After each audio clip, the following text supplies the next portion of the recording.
Hey, what's up? Hope you had a good 4th of July. First, I want to thank you for being a part of this texting community. It's growing, and I'm just so grateful for you guys and being able to shoot out a text every morning, hoping that it will give you a new mindset or at the least a reminder. If you're like me and you don't like reading, I wanted to do a video about limited beliefs, false beliefs, because they're so important.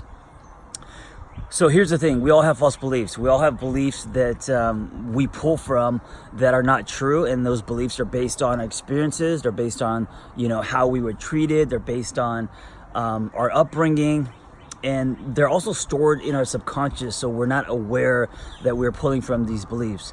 So a common one is I'm not good enough, right? If you believe that you are not good enough, then that will manifest in action. So you may only take the ball so far. You may start a project but never finish, right?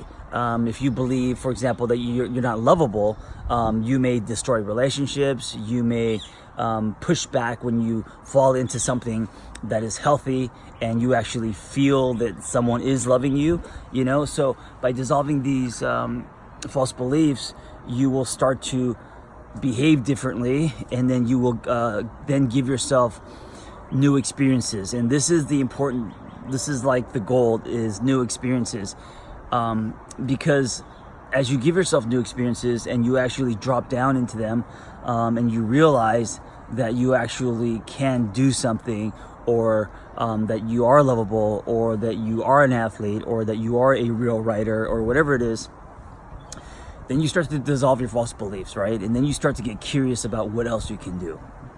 And I think this is where things tip. For me, over the last decade, I've been trying to dissolve many false beliefs. I used to believe that I wasn't a real writer. I used to believe that I wasn't an athlete.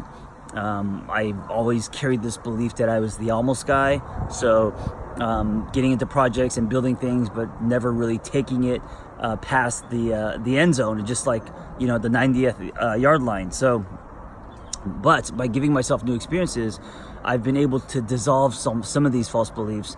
And the other thing you have to do is you have to start to trust yourself, right? This is one thing that we don't do. We don't listen to the quiet whisper that is our solid self. Instead, we listen to the doubt. We listen to the fear. We listen to everything that was.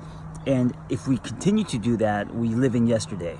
So give yourself new experiences. And I know it's hard, but even if they're just subtle and as long as they're different, notice the shift in your body and yourself when you give yourself these new experiences, right? Realize that the sky didn't fall. Realize that you actually can do something, and then start to trust yourself and continue to trust yourself. And I think that if you do this as a lifestyle, not just once, there's an airplane. If you're always seeking out new experiences that cause you to prove yourself wrong, and then if you are practicing the art of trusting yourself, because it is an art and it is a practice and it is difficult, then you have two pistons pumping, and you can start to dissolve these false beliefs and create new ones that create new paths, new experiences.